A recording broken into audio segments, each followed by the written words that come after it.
The past 2 weeks have seen a great deal of progress on our first building. It is just about finished in terms of major construction. All the outside cement work, foundation work, walls, the staircase, exterior doors and windows are all complete.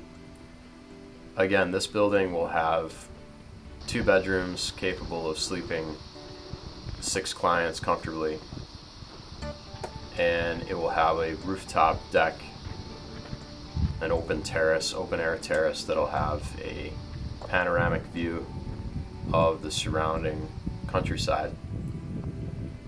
The windows in the bathroom, you can see there in the shower under the staircase, will look out onto the valley.